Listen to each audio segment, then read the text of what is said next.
What's cracking, everybody? How's it going? I do get a little spark of excitement as soon as the show gets started. It's the intro. The intro is fantastic. Welcome to Moment with Moesghetti. I am your hostess with the mostest, Moesghetti herself, your auntie, sister, cousin, best friend, always coming with the realness. As you can hear, I do not have 100% of my voice today, so y'all just gonna have to bear with me sounding a little bit like my brother. Um, but welcome to another episode of the podcast. Today we'll be talking about grief. Grief be like, and what grief be like. And we're just gonna talk a bit about what it's like to navigate a grief flare up. But before we get into that, we got to start off the show. We got to start off the show with some church announcements. I want to figure out every week, every episode. I say I'm gonna come up with a theme song for the church announcements, and every week I don't. But one of these weeks, I'm gonna have one, and y'all gonna be like, "What?" Definitely, this week ain't the week for that because I can't barely even talk, let alone sing or create some. I'll create some instrument. We'll figure it out. Anyways, church announcements. Um, if you follow me, you will see that yesterday I participated in Black Arts Fest, and that was a grand old time. I always enjoy being with AMPM and rocking out on stage. And so if you were there, I appreciate you for being there. I appreciate the support. I appreciate those who are rocking out in the audience with us, helping us keep the energy up and all of that heat. That's part of the reason why I don't have a voice as it is out there singing. And we were also earlier in the afternoon part of Gospel in the Park. Gospel in the Park. And so we had a double feature, double whammy of singing outside in the heat, in the sun, having a good old time, praising the Lord. So I'm very appreciative of that. I have a lot of things coming up in the month of August, including, what is that, August 24th? The TDR Tone Deaf Radio Network will be hosting a poetry set. Words Mean Things, August 24th at was it Wildflower MKE. So come out and support. We definitely appreciate you coming through. Yours truly will be on the docket as on the marquee. I will be involved in the program, and so come out and support. If you follow me on any of my socials, you'll also see that I posted what's called the Moesghetti event calendar for the month of August. I created a little infographic to help y'all and me keep track of everything that I have going on for the month. And so, if I got time and energy to put that together for you guys each month, so that you can keep track of all of the things that Moesghetti is involved in, you can more easily see what I have going on. Because I actually get the question quite frequently, when's the next thing or what else you got going on?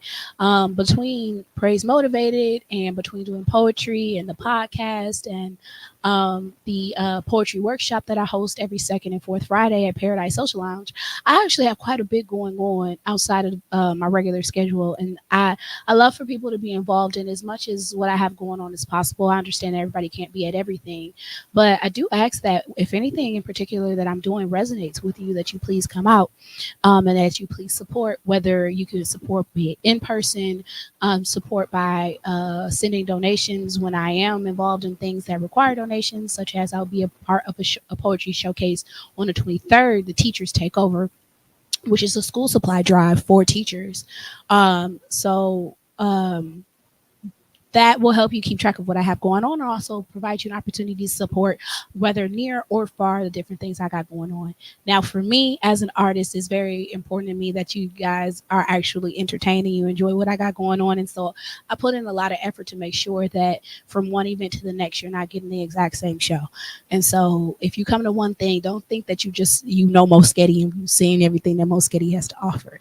Please be rest assured, you come to something on one day and you come to something else on the next day, you're about to get a total different set, a total different opportunity to really see me flex. Of course, I'll be doing some of my favorites from show to show, but you're not just about to get the same 1-2 points. So feel free to definitely come on out and support many of the wonderful things I have going on. It's a very exciting life right now to be involved in so much artistry when, well, about 2 years ago, 3 years ago, I was not really doing too much of any of this. So I'm very excited to constantly have the requests flooding in to have me participate in these different activities. And so I really appreciate being involved, and I just want to make sure that you guys get a good show and enjoy yourself whenever you see me. So that's that. So stay tuned, keep your eyes open for all of the things that Moesghetti is involved in. All right. I'm gonna take a drink of water and then we're gonna get into the show because Lord have mercy. A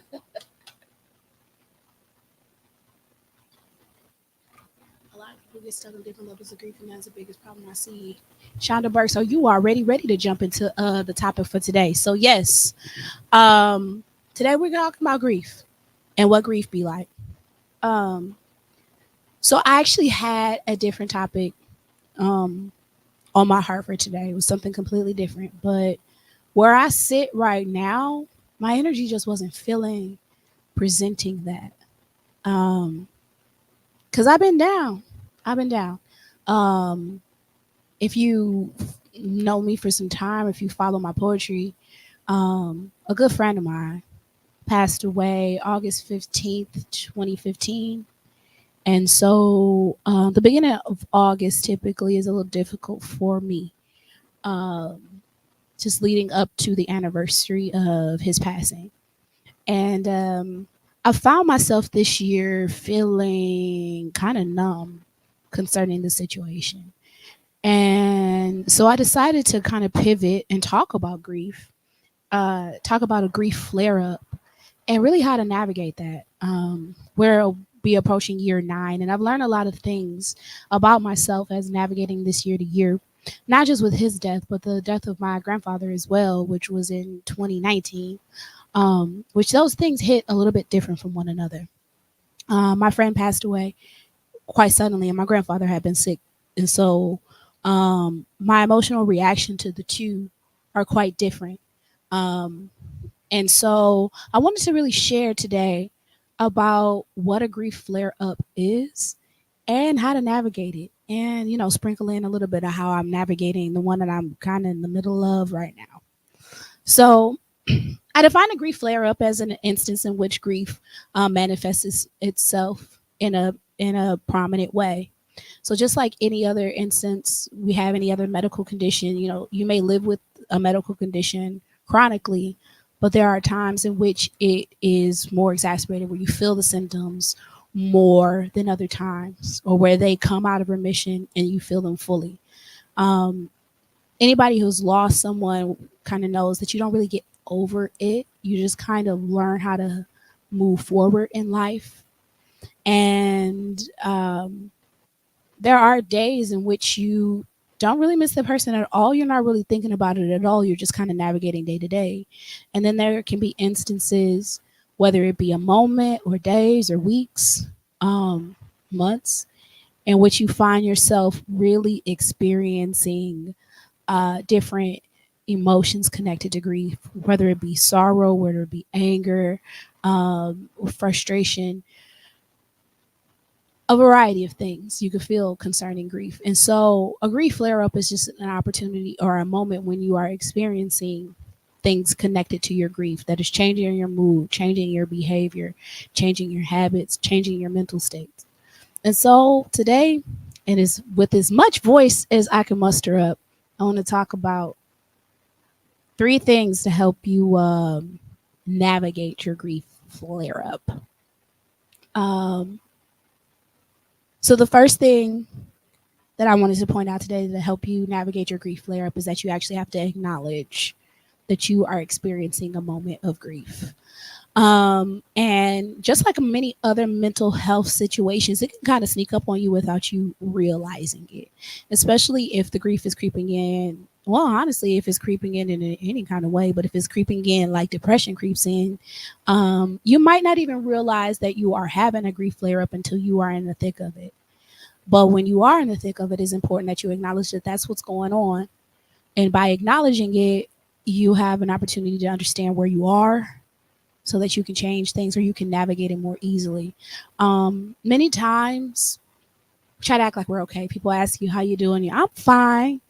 Or you don't seem like yourself today. Oh, everything's cool. Not acknowledging that you're actually going through something. And that is something that I preach about really when it comes to any of your mental health issues. You have to acknowledge where you are if you want to move yourself out of the space. You can't denial yourself out of your current situation. If anything, denial will make everything worse. And so when it comes to grief, first and foremost, you have to acknowledge that I am experiencing grief.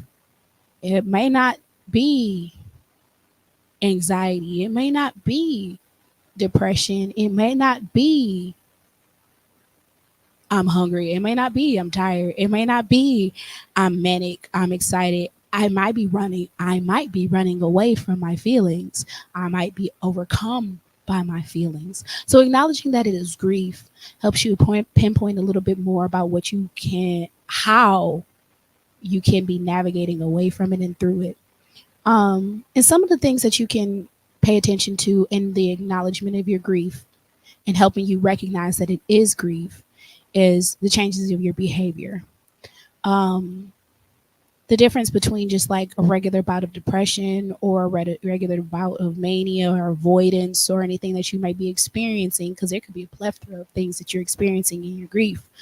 Um, One of the things that kind of separate a regular mental health episode and a grief flare up is what is that? What are those behaviors attached to? You know, are you having experiences that are connected to things that the person that you're missing filled? You know, are you extra lonely? Are you thinking about that person? Are you trying to find other people to kind of fill the roles that that person once filled in your life? You might be dealing with a grief episode. Are you trying to keep yourself preoccupied so that you're not thinking about the things that you're missing that they brought to your life? You might be dealing with a grief episode. Um, so watching your behaviors, not just those, not just the things that you're focused. Excuse me, because my brain. I told you I'm in a bit in the middle of a grief flare up myself. So if this is a little unorganized, life is a little foggy right now. And that for me is one of the behaviors that I had to acknowledge. I'm feeling a little numb right now. I can't really feel my happies or my sads all the way. But by acknowledging that, I'm like, wait, what's going on? Because like some people have been doing some stuff that would normally piss me off, and I do not care. And other things have been making me happy, and I do not care. Okay, there's been a shift in my behavior. Let me pin down on what's going on. And so for me, and this kind of leads into the next part, acknowledging that the shift is happened, and also acknowledging at what frequency it happened. We're coming up on the anniversary of a death, and by acknowledging that that date is coming up, it helped me realize that this isn't just an ebb and flow of my behavior. Maybe I don't just not care. Maybe I'm actually dealing with something. So anniversaries of a person's death can trigger a grief flare up. Anniversary of a person's birth can trigger a grief flare up. Anniversaries of anything in particular that you guys have shared, whether it be something that you did regularly, anniversary of you guys meeting, just anything that really reminds you of something that you did regularly can trigger your grief flare ups. And by acknowledging that those things exist in your life, you can more pinpoint what the cause of your current feelings are. Um, and also your patterns and routines. Um, I have a theory, and that people grieve at about the frequency in which they would see a person. So if I saw you every day, it's probably going to hurt every single day when you leave, maybe for a while. If I saw you once a week, I'll probably miss you about once a week. If I saw you about once a month goes by, maybe even two, I might start missing you a little bit more. And I have that theory just because there are different people who I have lost throughout life. And if I see them all the time, I miss them because they have become a daily part of my life. But if I haven't seen them very often, when I come back around to those moments in which I would have talked to them by now or I would have seen them by now, the emptiness sets in. And so, acknowledging the patterns in which you would have interacted with the person, if you would have seen them by now, if you would have interacted with them by now, and you haven't, the grief might be setting in on your patterns. And now I'm talking grief and particularly pertaining to death, but you can apply some of this to loss of relationship in general. Hits a little bit different when the person is still alive because you can call them even if it's a bad idea. But if it applies, then it applies, because sometimes we miss people at the frequency in which we spoke to them, and it's not a good idea for us to talk to them. And if we simply acknowledge that that is a that we are experiencing a grief flare up and we really don't need to talk to them, then maybe you can more effectively move through that moment in which you are experiencing a flare up of loss, a flare up of separation, a flare up of loneliness and sadness, and get through that, because you know good and well you're not supposed to talk to them. But when it comes to us who have lost people who are no longer living, we have no choice but to navigate that moment. Now, how well we navigate that moment depends on how well we take care of ourselves as we're making our way through that moment. But if we remain in denial that we are having that experience, then it'll be much more difficult for us to take care of ourselves through that experience. And we can find ourselves falling prey to whatever the emotion is at the moment. For those who fall into depression and let the heaviness of life take over, you can extend the length and the depth of your depressive episode by not acknowledging the source of it and by not acknowledging the things that you could be doing to come out of it. For those of us who resort to things of avoidance, whether we become workaholics to not think about what we're doing, or we participate in drugs and alcohol as a way of avoidance, we can find ourselves burning ourselves out, overdosing on our substances. And you don't have to die to be overdosing on your substances. You can just be in such a cloud that you are no longer able to participate in the other things that are taking place in your life. We could be doing that to the point where it becomes a severe detriment to ourselves. When we're not taking care of ourselves. I guess let me pop on over to the comments, because y'all are saying hi. Hey Naomi. I am not feeling better, but I am navigating my way through, and I appreciate you for sending me some love. What's up, Raymond? That's one of my AMPM brothers, fantastic singers, fantastic soul. I appreciate you guys for watching today and hanging out with me as I talk about grief. Let me get some more water before we continue on, because Lord have mercy, look at that.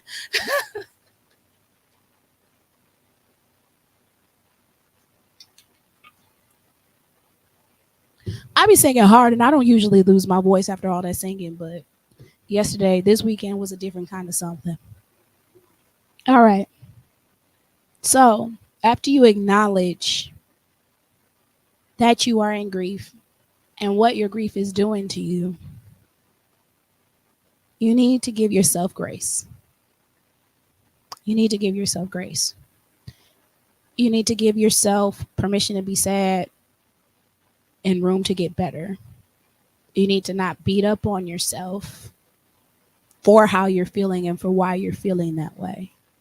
And grief can be a tricky thing, because I've known people to be grieving loved ones 10, 20, 30 years after their passing.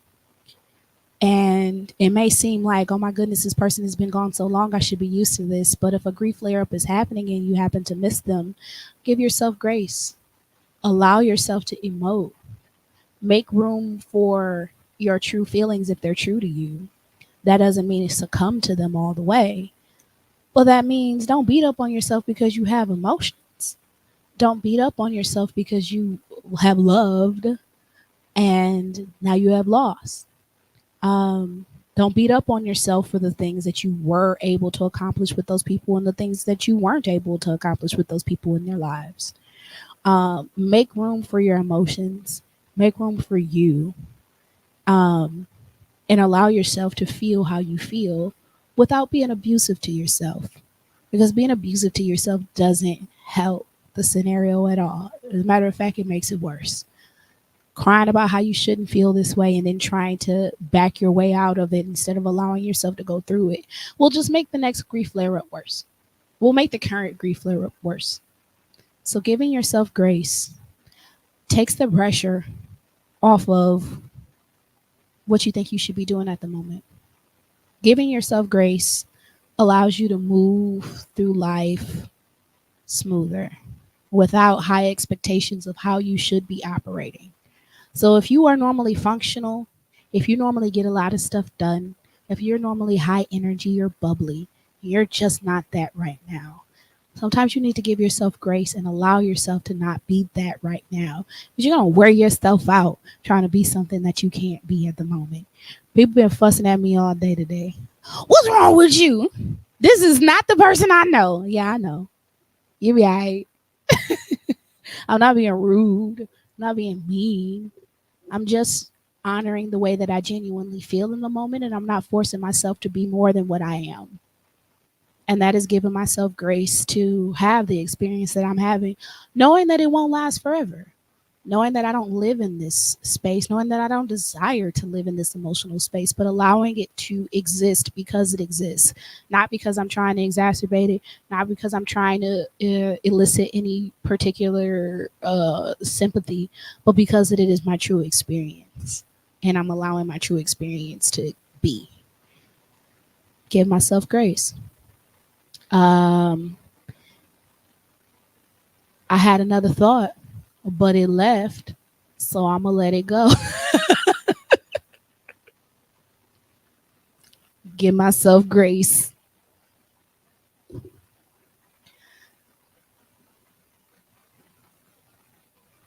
And then give others grace. That is my third point for today for navigating your grief flare up. While you are giving yourself grace, while you are acknowledging how you might feel honoring, because that's all I got right now, give other people grace. You the one with the problem right now. And if other people are getting on your nerves because they are doing things that normally don't bother you, give them grace. They are being themselves. They are being the same selves that they always are. You are just taking it too personally. Step back and allow the people to be how they are. If other people are around you and they are enjoying life and they are happy and they are bubbly and they're having experiences that you are struggling to exist in proximity of because you can't experience joy, give them people grace. They are not obligated to be down in the dumps because you are. They're not obligated to spend all their time with you because you lonely. They're not obligated to stop their lives because yours is not in the greatest state of joy. Give other people grace to be the people that they are while you're giving yourself grace to be the person that you are. Because forcing yourself or forcing other people to behave outside of their natural aptitude is really just you trying to control the situation so that you don't feel what you're feeling. And that's not fair. That's not fair to you. That's not fair to anybody else around you. What Tab say? Have a good day, and if you are not having a good day, don't you dare go messing anybody else's up. This is where that applies. Um, it's unfair for you to go around and destroy everybody else's day because you're bad. You're feeling down. You wouldn't want anybody doing that to you. But give yourself grace to feel how you feel. But that doesn't mean you have to ruin everybody else's experience. That doesn't mean that you have to drag them down. That doesn't mean you have to be woe is me. But if people desire to share space with you, to hear your story, to love on you through your sorrow, through your grief, if people are telling you calm down because you're doing too much trying to avoid your feelings, acknowledge all of that. Take that in. Accept that. Give them people grace. If they want to go out of their way to be there for you, let them. That's the people's choice to love on you. Let them. Even if you don't want it, take some. Because grief is a tricky thing. Sometimes it'll hit you by a random song or a random sound or random smell or something that you didn't even expect would cause your grief to flare up. But it triggers a memory of a person who you no longer have access to. And if you spin in spiral, try to avoid, try to repress, try to disengage from your emotions, you dishonor yourself, but you also dishonor the memory of the person that you miss. Their memories deserve honor. They deserve honor. It is okay to be sad that you miss somebody. Like, if you ever cared, you should miss them when they're gone. It's just the truth of loss. It's the truth of grief. If you don't care that somebody is gone out of your life forever, you never cared. Or you're lying. And being in denial about your sorrow can and will blow up in your face in the long term. Because when it comes out, ain't no telling how it's going to come out. And we can work our way through, we can pour ourselves into other things, um, whether it be substances, whether it be work, whether it be, other people that you need, your family that you need to love on. You can pour yourself into other stuff all day long. But at the end of the day, when your grief surfaces, you are going to have to acknowledge it and you're going to have to go through your healing process layer by layer by layer by layer. And if you don't, it can overcome you. Your emotions can choose to take charge. And when your emotions choose to take charge because you haven't dealt with them, you're not going to have as much control of your behavior as you could have if you would have allowed these things to process in the time that they desired to be processed. There is a time for joy, there's a time for sorrow, there's a time for grief, there's a time for joy, there's a time for everything. And allowing yourself the time to process what you need to process in the time that it needs to process will allow you to navigate everything, all the lessons in life that are supposed to come to you in the order in which they are supposed to come. If you backlog these things, you don't just get to skip it because you're ignoring it. It will roll over. Y'all remember rollover minutes? It will roll over to the next experience, and you never know what you're missing out on in your learning process, in your growing process. You never know if there's somebody behind you that needs to learn from your grief. You never know if it's you behind you that needs to learn from your grief. Like I said, like the three biggest people I've lost in my life will be my grandmother passed away when I was 5. I can say I didn't really grieve that in a way that I understood because I was 5. At this point in my life, she's just been gone.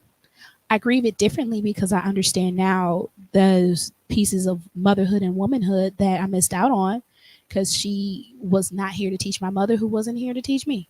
Well, my mom's here, but she wasn't here to teach my mother, and those lessons didn't get passed down to me. And so grief looks a little bit different in pertaining to her because I just acknowledge every once in a while that when there are things that could have come from her to me that I miss. And sometimes I grieve her, and then I learn those things and move on. But my friend and my grandfather were different experiences. I lost my friend. I never felt a loss quite like that before. It was real intense grief. I fell into an ugly depression after that for a long time. And pulling myself out of that took a while because I didn't even really realize what I was experiencing. So by the time my grandfather passed away, I knew what grief could look like. I knew how ugly and how dark it could get, and I knew the importance of at least taking care of my basic needs through the process. I knew the importance of I still need to get up and shower. I need to feed myself but not overeat. I need to navigate certain things so that my body won't fall into decay. I didn't know what it would do to my mind because I experienced those instances of grief in very different ways. I lost my friend, I experienced it very physically. I lost my grandfather, I experienced it very mentally. But I took both experiences and I learned from them and I grew from them and I treat myself differently as I go through all different type of mental health things. Um, I take care of myself differently because of those losses. And I have an appreciation for life differently because of those losses. I have appreciation for loss differently because of those losses. Um, and I allow myself to feel what I feel because of those losses. And I give myself grace. I had no choice but to give myself grace when it came to those losses. When I lost my friend, it was very physical. Like I said, the depression was very physical. I couldn't move very much. When I lost my grandfather, the grief was very mental. I couldn't think very well.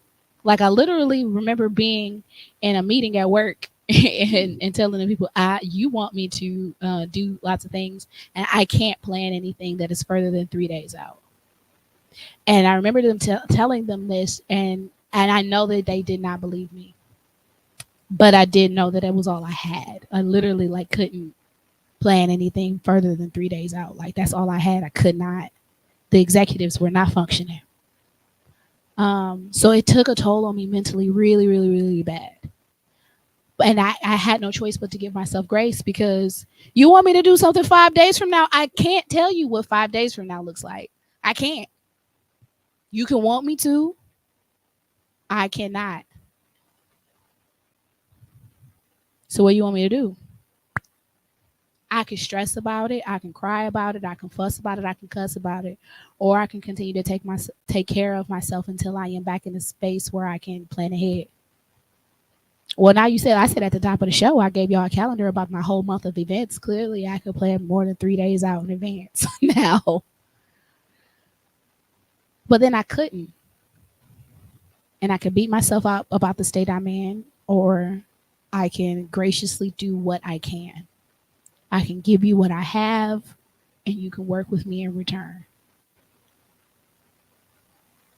I can get mad at you for helping me or not helping me, or I can take what you got and we can rock with it.